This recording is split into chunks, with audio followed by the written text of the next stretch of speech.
আমি মনে করি বাউলদের উপর হামলা এটা একটা ন্যাক্কারজনক ঘটনা। আমরা তীব্র নিন্দা জানাই।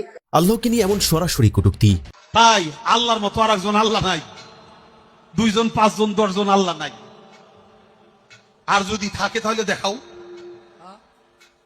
আর যদি তুমি না থাকে, আল্লাহ এক আল্লাহ হয়, তাহলে দরবার থেকে খেলাফত দিলে দরবারের যে কম পড়ে না আরো বাড়ে।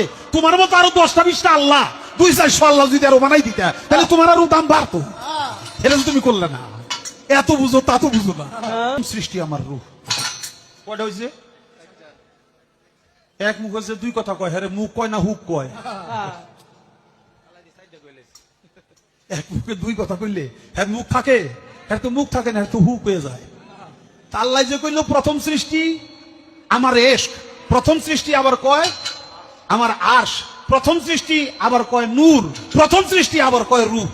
আল্লাহ এক মুখে যে এত কথা কয়, আল্লাহর মুখ কয়টা? খালি কয়টা না, ওটা মুখ না। সূরা নাসের মধ্যে এত নাচ কেন? আরে নাচতে কইছে, এই জন্যই তো এত নাচ।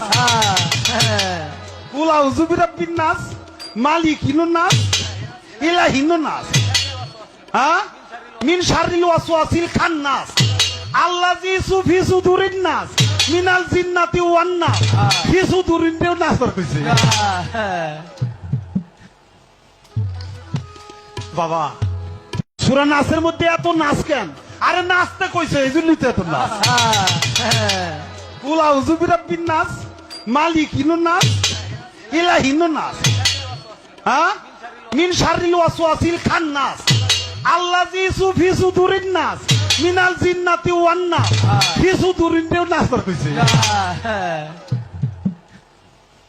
বাংলাদেশে এরকম কথা খুব কম লোকই বলতে সাহস করে, অথচ জনসম্মুখে দাঁড়িয়ে আল্লাহর বাণীকে নিয়ে ব্যঙ্গ করে ফেললেন আলোচিত সমালোচিত বাউল শিল্পী আবুল সরকার। তার মুখে উঠে আসে চরম সম্মানজনক প্রশ্ন, আল্লাহর কথার কোনো গোয়া মাথা পাই না। আল্লাহ এক মুখে এত কথা কয়, আল্লাহর মুখ কয়টা? এখানেই শেষ না, আরো এক ধাপ এগিয়ে তিনি বলেন, এক মুখে যে 2 কথা কয়, হেরে মুখ কয় না হুক কয়।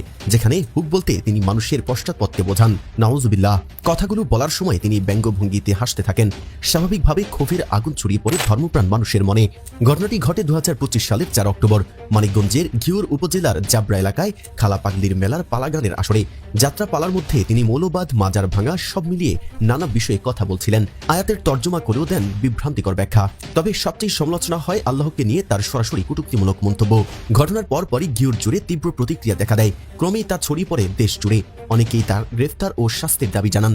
অবশেষে 20 নভেম্বর ভোরে মাদারীপুরের একটি সাংস্কৃতিক অনুষ্ঠানে গান পরিবেশন করার সময় তাকে আটক করা হয়। পরে ডিবি পুলিশ তাকে মানিকগঞ্জে নিয়ে আসে এবং ঘিওর থানায় দায়ের হওয়া মামলায় আদালতে সোপর্দ করলে বিচারক তাকে কারাগারে পাঠানোর নির্দেশ দেন। মামলাটি করেন ঘিওর বন্দর মসজিদের ইমাম মুফতি মোহাম্মদ আব্দুল্লাহ। তার অভিযোগ, সরাসরি আল্লাহকে নিয়ে কটূক্তি করেছেন আবুল সরকার এবং এতে আমি মনে করি বাউলদের উপর হামলা এটা একটা ন্যাক্কারজনক ঘটনা। আমরা তীব্র নিন্দা জানাই। এটা ডেফিনেটলি বাংলাদেশের যে আবহমানের যে সংস্কৃতি, গ্রামীণ বাংলা সংস্কৃতি, আমাদের বাউল যারা, তারা বাংলাদেশের অর্থনীতিতে মাঠে ঘাটে প্রান্তরে এই বাউল গান গেয়ে বেড়ায়, তাদের উপরে হামলাটা এটা একটা উগ্র ধর্মান্ধদের হামলা বলে আমি মনে করি, এবং এটা সঠিক নয়। এই ধরনের হিংসা, প্রতিহিংসার আপনার পথ বেছে নেওয়া কারোর জন্য শোভনীয় নয়। আমরা অবশ্যই এটার আপনার সুষ্ঠু তদন্ত দাবি করি এবং নিরসন দাবি করি।